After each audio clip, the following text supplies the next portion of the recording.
Okay, you said 412-856-3111.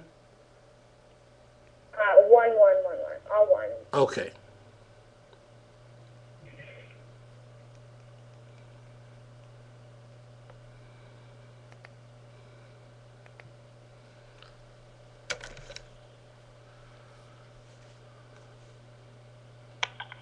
Monroeville Emergency Center.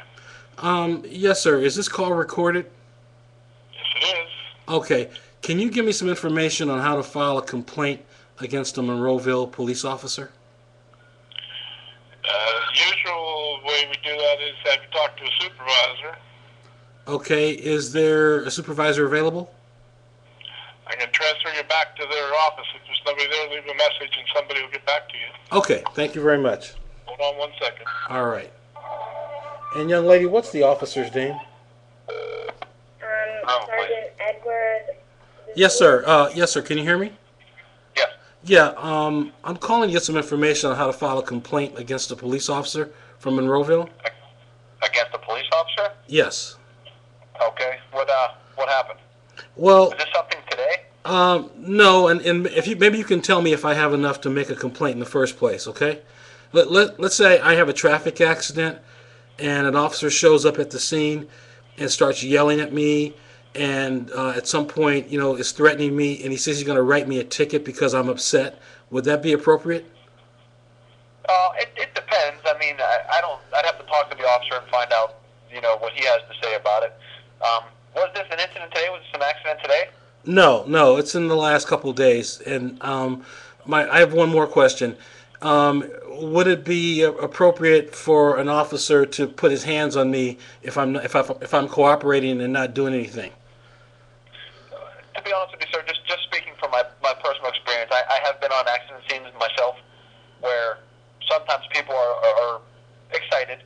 And, they were just in an accident, their adrenaline's pumping, and officers have been known, and I have as well, to put my hand on somebody to just kind of say, hey, listen, calm down. Mm-hmm.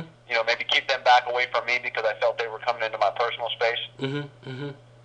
Okay. I mean, was it an incident, something like that? Well, actually, sort of. Let me just explain who I am and what we're doing.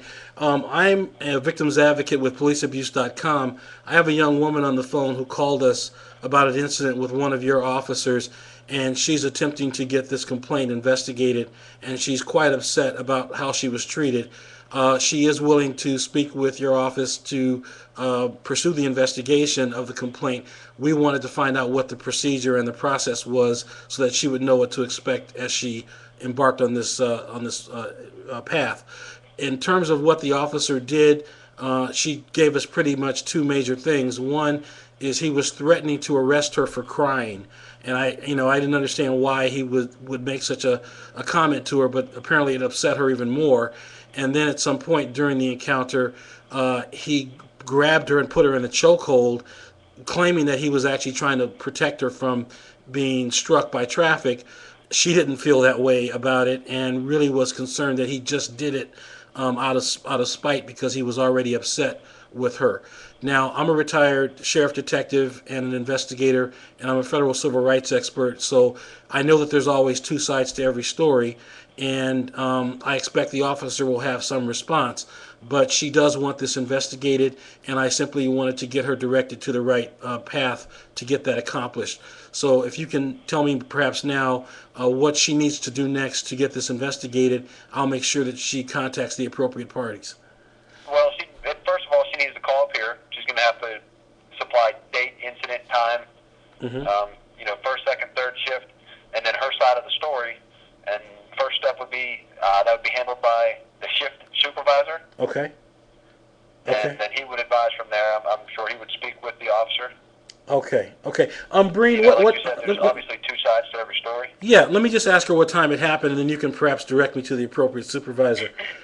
Breen, what time did the incident happen, your accident? I'd say around 6:15 last night. 6:15 in the evening last night. And okay. And what was the officer's name who was involved? Sergeant Lukowitz. Sergeant Lukowitz was the officer at the scene? Yes. Okay. Sir, you're not Sergeant Lukowitz, are you? I am not. Okay. All right. All right, Breen. That's the person who did he give you a badge number or anything? Any other identification? No, he didn't give me anything on him. Okay, and sir, can you tell me who would be Sergeant Lukovich's supervisor? Who would that be? That would actually be Lieutenant Lyons, Lieutenant Lyons.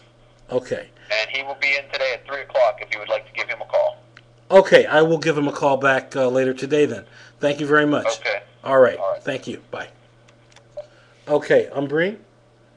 Yeah. Okay, have you talked to anyone in internal affairs or anyone from the department yet? No.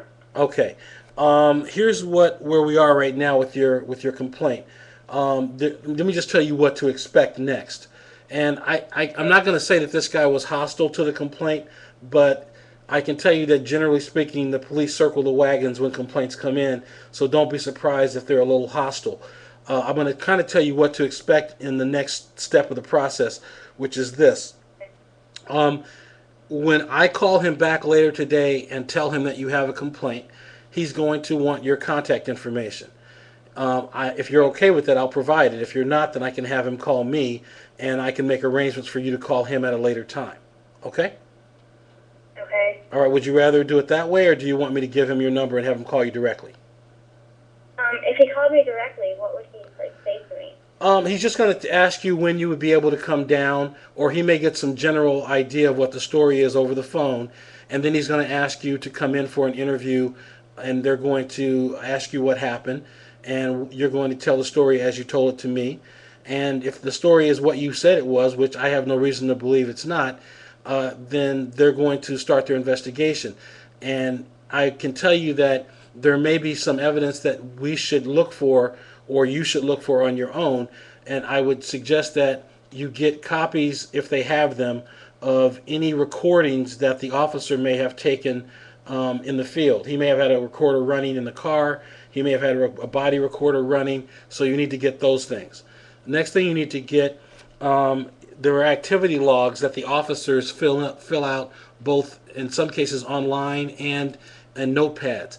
If he filled out an activity log either in the field or on his computer in the patrol car, you want to get copies of that. You also want to get copies of the dispatch transmissions that would tell you what time he got the call, how long he was out there, and how he cleared the call. If he cleared the call, saying, cited or driver warned or whatever, those things will be relevant for your case, and it will be helpful to have them. If there's audio of him actually talking to you during the traffic investigation, that's the best evidence that we could get, but there's no way for me to know whether they have that or not. And then the fourth thing that I think you should be seeking are copies of the Monroeville Police Department's policy and procedures regarding unprofessional conduct, dealing with motorists during traffic incidents or subject stops, and also use of force policy. I think it was inappropriate for him to put his hands on you under the circumstances as you have described. And anyway, all those things you should be trying to gather rather quickly to get this moving along. And if you need our help to do those things, we can do that.